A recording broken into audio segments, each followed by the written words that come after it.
A rookie is rewriting the rules of the game in ways nobody saw coming, while another is about to face the biggest test of their young career under the prime-time lights. And all of this is happening as the Commanders get ready for a matchup that's dripping with revenge all over it. Tonight isn't just another Monday. This is the moment where you find out who's built for the spotlight and who crumbles when the pressure's on. Stick around to the end because what's coming next is going to blow your mind. Primetime pressure can break even the most experienced veterans, but tonight, a rookie corner is about to find out if they're made of steel or if they're just a house of cards. Trey Amos hasn't looked like a rookie these first 5 weeks. They've played with the poise of someone who's been in the league for years, leaving Joe Witt Jr. just about speechless. But let me tell you something. All that swagger, all that flawless play we've seen, it's about to be tested in the most brutal way possible. Tonight, under the Monday Night Football lights, with millions of eyeballs locked on Northwest Stadium, Amos is going to have to show it wasn't luck, that it wasn't just a fluke, that they really are as good as everyone thinks. Adam Peters believed he'd pulled off the heist of the draft, snagging Amos in the second round with the 61st pick. And so far, that pick's looked like a masterpiece. But let me ask you this, can a rookie, no matter how talented, seriously hang with receivers like Rome Odunze and DJ Moore when the whole world's watching? That's what Amos is up against tonight. They won't be chasing average wideouts. They'll be lined up against two of the most electric players Chicago's rolling out. Odunze, the Ole Miss giant with hands like gold gloves, and Moore, the wily vet who's seen every kind of coverage and knows exactly how to exploit it. Witt said, Amos doesn't act like a rookie, doesn't play like a rookie, and isn't even treated like a rookie. That's high praise coming from a defensive coordinator, but those words carry a lot of weight. Because if you're not treated like a rookie, then you can't fall back on rookie excuses when things get rough, and make no mistake, they will get rough. Caleb Williams might be struggling this season, but that kid's got an arm, and if you give him space, he'll make you pay. If Amos lets Moore or Odunze get separation, if they allow a big catch at a crucial moment, that whole breakout cornerback storyline could vanish in a heartbeat. That's the beauty and the brutality of prime time. Everything is out in the open. There's nowhere to hide. The cameras catch every step, every mistake, every doubt. And for a rookie, that can be overwhelming. But Amos has something different. A maturity that goes beyond what you'd expect from a first-year player. What sets Amos apart is the physicality off the line. This kid isn't afraid to get up in receivers' grills from the snap, jam up their roots, and make them feel it every play. That kind of aggressiveness is exactly what you need against a guy like Moore, who eats up space if you give it to him. But I'll say this, physicality only takes you so far. You also need instincts, anticipation, the ability to break on a play before it even happens. And that's where Amos has really shined. They've been a step ahead of almost every receiver so far, undercutting routes, reading movements, playing with a swagger you only see in the greats. Now here's the question, what happens when you face wideouts with those same instincts? What happens when Moore uses all that experience to bait you? What happens when Odunze uses that size to win the physical war? That's where we find out what Trey Amos is really made of. The Bears are coming off their bye week, which means they've had extra time to prep, to grind film, to map out how they want to attack this Washington defense. And you better believe they're targeting Amos. They've found tendencies they think they can attack. But the thing that keeps me optimistic, Amos has been steady in coverage all season. It hasn't been one great game and one disaster. It's been steady, solid, reliable, exactly what you need from a rookie corner. Marshon Lattimore will be out there on the other side, and that brings some real peace of mind.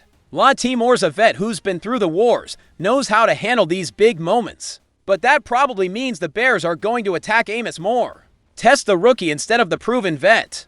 And that's why tonight becomes that classic sink or swim test I mentioned. If Chicago decides to pick on Amos play after play, if Williams keeps looking their way all night, the rookie's got to respond. Not once, not twice, for a full 60 minutes of football. The beauty of Witt's defense is that you're never out there stranded alone the whole time. There's help, there's protection, there's scheme. But there are also those moments where your guy's gotta win the one-on-one. And tonight, we're gonna see a lot of those moments. I really think Amos is ready. I think they've got the temperament, the skill, the confidence to rise to it. But believing and knowing are two different things, and tonight, we're all gonna know for sure if this rookie is ready to be considered one of the best young corners in the league.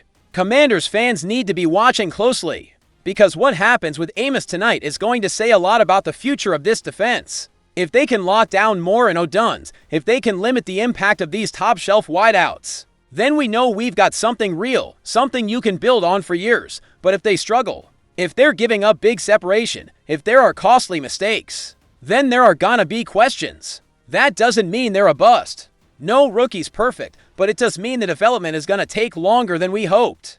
Me personally, I'm betting on Amos. I've seen enough this season to believe. But tonight isn't about what I think, or what anyone believes. It's about what Amos does when the lights are brightest, when the pressure is peaking, when there's nowhere to hide. Northwest Stadium is gonna be electric tonight, and Amos is going to feel every bit of that energy. The question is it going to fuel them or overwhelm them? I say Amos rises up, shows everyone in the country why Washington is so fired up about this kid's future.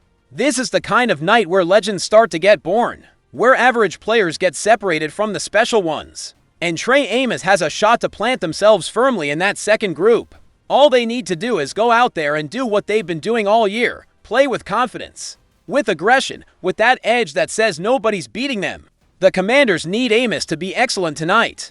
Not good, not decent, excellent. Because if they can clamp down on Chicago's wideouts, if they can force Williams to hold the ball, if they can create those third and longs, then this defense can dominate. And it all starts with the corners winning their battles. So tonight, when you see Amos lined up against Moore or O'Dunn's, pay attention. Watch the footwork, the positioning, the confidence. Because you're about to see a rookie try to prove they belong with the big dogs. Try to show they can shine under the absolute brightest lights. I'm telling you, if Amos comes out on top tonight, if they can lock down those receivers and help Washington secure the win, then every single conversation about rookie corners has to start with their name at the top. Nobody else is even trying what Amos is about to try. Amos is about to try. Now let me talk about the biggest shock of the season for the Commanders. And no, I'm not talking about Jaden Daniels, even though that kid's been electric. I'm talking about a 7th-round running back playing like he should have gone top shelf. I'm talking about Krosky Merritt, and if you don't know that name yet, you better start getting familiar, because this guy is here to stay. 43 carries, 283 yards for touchdowns. Those are numbers you expect from an established RB, not a 7th-round pick in year one. But Krosky Merritt isn't just some ordinary player, and every time I see him, it's more obvious that Washington stole one in the draft. Cliff Kingsbury, the offensive coordinator, hasn't stopped raving about this kid. And when Kingsbury gets hyped about a back, you better pay attention. That guy's worked with some of the best offensive talent out there. He sees something special in Krosky Merritt, and it goes way past the box score. The first thing Kingsbury talks about is work ethic, and let me tell you why that matters. In the NFL, talent can get you noticed, but grind is what makes you great. And Krosky Merritt has both. This guy doesn't make the same mistake twice, which is wild for a rookie. That, right there, is the difference between the good ones and the great ones. Good players mess up and eventually figure it out. Great ones make a mistake and are dead set on it never happening again. Krosky Merritt is already showing he's in that second camp. And that's got me fired up for what's coming next. But what really blows me away, every time this kid gets the rock, good things happen. I'm not talking about the random splash play. I'm saying, consistently. Every time you hand it off to him, he produces. That's what you want in a back, especially when things are tight, from training camp. Krosky Merritt flashed what he could do. And where most rookies need ramp-up time, need to get used to the pro speed. This guy was ready from Jump Street. Kingsbury says there's still areas to work on away from the ball. Totally normal for a rookie, but in his hands, the kid's just electric. So let me ask, what happens when a 7th-round back starts putting up first-round numbers? What happens when the guy proves he needs more touches, more chances, more responsibility? That's where it gets really interesting for Washington. Because now Kingsbury and the offensive staff have to make decisions. How many carries do you give a rookie? How do you balance your run game with everything else? How do you make sure you're not burning out a young back too soon? These are questions that need answers, and fast. But let me tell you what makes those decisions a little easier. Krosky Merritt always wants more. Kingsbury jokes that if you're not careful, Krosky Merritt's out there with the starters on day one. That's the attitude you need, that hungry give me all I can handle approach. That chip on his shoulder comes from not being able to play his final year at Arizona. This kid had something to prove, and he's doing it in the loudest way possible. He shined at the All-Star game, boosted his stock, but still, teams passed on him. Now they're seeing what they missed out on. Krosky Merritt's confidence is real. It's not cocky, it's that unshakable belief you see in every legit star. He knows he can hang at this level, and he's showing it every Sunday. It rubs off on the whole offense, but what does that all mean for Jaden Daniels? Because when you've got a running back you can trust, a guy who chews up yardage, your QB's life gets so much easier. And with Daniels dealing with no Terry McLaurin and coming off that knee injury, that help is everything. If Krosky Merritt keeps being that reliable ground threat, defenses can't just clamp down on Daniels. They have to respect the run, have to allocate resources to stop it. And that opens up the entire passing game. And here's the thing. I've learned this much about Krosky Merritt. He doesn't shrink from a challenge. Matter of fact, he thrives when things get tough. I think Krosky Merritt has a big role tonight. Kingsbury knows they need to establish the run game to help everything else, especially with the receivers being banged up. And if you're putting your trust in someone, why not ride the guy who's been making plays every single week? But here's the question that keeps me up. How much is too much for a rookie back? We want to see him eat, but also need him healthy all year. That balance is key, and I trust Kingsbury and the staff to get it right. What can't be denied is that Krosky Merritt has given Washington a whole new gear. They thought they'd be leaning so much heavier on Daniels' arm, but now they've got a back who can be the safety valve. The guy who pounds out tough yards, and that kind of versatility is what makes offenses scary. If you're unpredictable, if you've got multiple threats defenses have to respect, that's when the cracks start showing. Krosky Merritt is a key piece of that puzzle in Washington right now. Every week, every game where he produces, that 7th round label just looks more ridiculous. This kid's playing like an absolute steal, and for Washington, that's exactly what it is. Finding this kind of production late in the draft is how you build sustainable winners. The Commanders have stumbled on something special with Krosky Merritt. He's not just depth, not just a body to rotate. He could legit be a centerpiece for this offense if the progression keeps up. Tonight, it's going to be interesting to see how they use him. Will he get more carries than usual? Will they pound the rock early? Or deploy him in clutch moments? However they do it, I trust this kid's going to be ready. Because that's what Krosky Merritt does, executes. Doesn't matter the situation, doesn't matter the defense, doesn't matter the yardage. He goes out and gets it done. And in a league where consistency is rare, having a guy who just does his job is priceless. So I'm saying it now, keep your eyes on Krosky Merritt. This kid's going to be a name we hear in Washington for a long time. And when we look back at this draft, at this season, this is where it started. Where a 7th round pick became one of the absolute steals of the draft. Now we get to the main event, the part everyone's been waiting for. Monday Night Football. Washington Commanders versus Chicago Bears. But this isn't just another Monday night, oh no. This game's got history, it's got emotions. It's got revenge that Chicago's been simmering about ever. Since that insane Hail Mary broke their hearts last year. The media wants this to be Chicago's redemption story. Wants to paint it as the Bears getting revenge. And sure, that's a juicy story. But let me be clear, Dan Quinn and these Commanders aren't thinking about last year. They're locked in on the here and now. On this opportunity to catch up to the Eagles at the top of the NFC East. And that's exactly the mentality you want. You can't get stuck in last season. You can't let emotions get in the way. This is business, plain and simple. Washington needs this W and everything else is just noise. Let's talk numbers. Because that's what matters. FanDuel's got the Commanders as 5.5-point favorites. That means Chicago's getting some respect. But the expectation is Washington controls this one at home. And to me, that line feels fair, maybe even a little low. The money line is minus to 70 for Washington, so you'd have to lay a lot just to get a decent return. But that also shows just how much confidence there is in the Commanders pulling this out. Chicago's at plus 220 as the underdog. Tempting if you like the revenge angle, but I'm not buying it. The over-under is at 49.5 points. That means people are expecting a fun one, points flying all over. Honestly, that tracks. Washington's got a dynamic offense now with Daniels. And even though Chicago's been up and down, they've still got firepower. But let's talk Jaden Daniels for a moment, because this kid's the real X factor. His over-under for passing yards is set at 221.5. Seems a little low. If you ask me, he's missing some top targets, sure, but he's shown he can rack it up no matter who's on the field. They're projecting he'll complete right around 19.5 throws out of 29.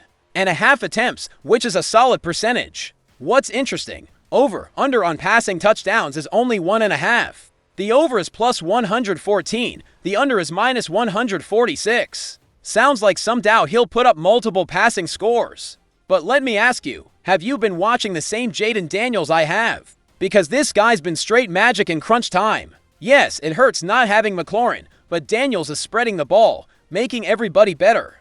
The rushing props are wild too. Krosky Merritt's got his line at 69.5 yards. So they think he's going to be a big factor. And he should be, because like I said, this guy's been a spark plug every time he gets the ball. Daniels himself is at 46.5 rushing yards, which Chicago's got to keep an eye on. If he decides to run, if the called QB runs get going, the Bears will have to start spying him, which opens up the whole passing attack. Receiving props are interesting too. Deebo Samuel Sr. is listed at 58.5 yards. That guy's trying to prove he's still got it after coming over from San Fran. Could be a big night if Daniels looks his way early and often. Zach Ertz is at 29.5 yards, the veteran. Trusted tight end.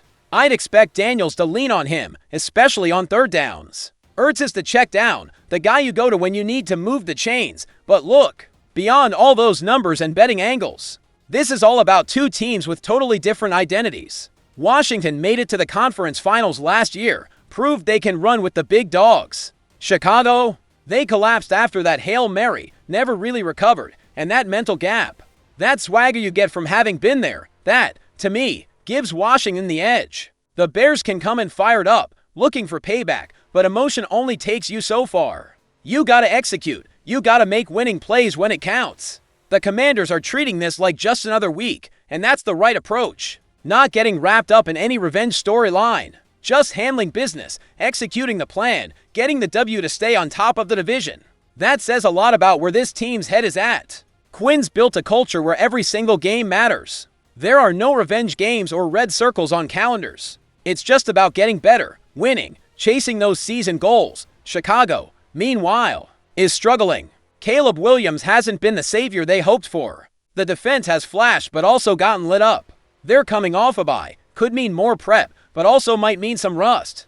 I see Washington coming out early, setting the tone, making it clear, this is our house, our night. With the juice of Northwest Stadium under the Monday night lights. That place is going to be rocking. The key for the Commanders, don't let Chicago hang around early. If you jump out front, if you force Williams to have to air it out and chase points, this defense can pin their ears back. But if you let the Bears stick around and it's tight in the fourth, then anything can happen. That's what makes prime time so wild, so unpredictable.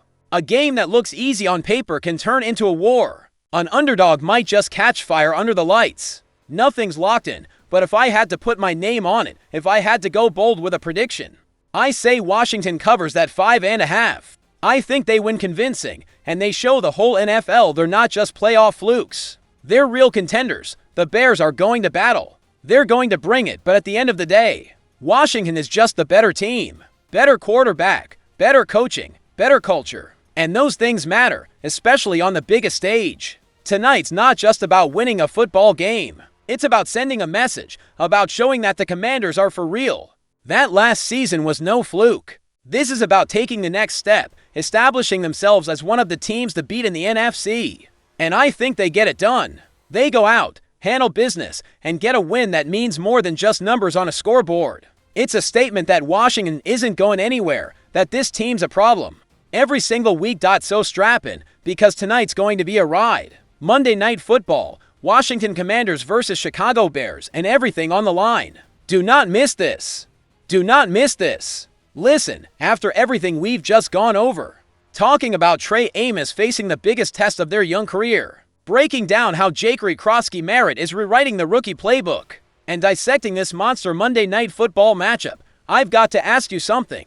Do you think Amos can clamp down DJ Moore and Roma Duns with all the lights on? Or is that just too much for a rookie? You buying Krosky Merritt deserving even more touches given what he's done? And seriously, does anybody honestly believe the Bears are going to get their revenge in Northwest Stadium? But more important than any of that, are you ready to be part of something bigger? Because this community, this Commanders fan family we're building here, it's so much more than just a YouTube channel. It's where die-hard fans come to get real analysis, honest takes, And the biggest news about our team, if you're feeling the energy, if you got anything out of this breakdown, if you want to be part of a family that's growing every day, do me a favor right now. Smash that subscribe button, hit the notification bell so you never miss when we go live, and drop a comment down below with your thoughts on these 3 huge stories.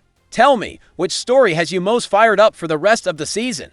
Is it Amos emerging as a potential lockdown corner? Is it finding out Krosky Merritt might be a legit workhorse back? Or is it just seeing this whole squad go for it under the Monday night lights? Because this is your channel too. This isn't just me talking to you, it's a true community. A real conversation for everybody who bleeds burgundy and gold. Who lives and dies with every single Commanders play. And let me tell you one more thing. Big games like tonight are when this fanbase really shows out. When we're all reacting together, going wild for the same plays, sharing the same wins and losses. That's when you know you're more than just a bunch of solo fans. You're a family. So I'm inviting you, encouraging you, challenging you, be a part of this. Subscribe to the channel right now. Join the thousands of other Commanders fans who've already locked in.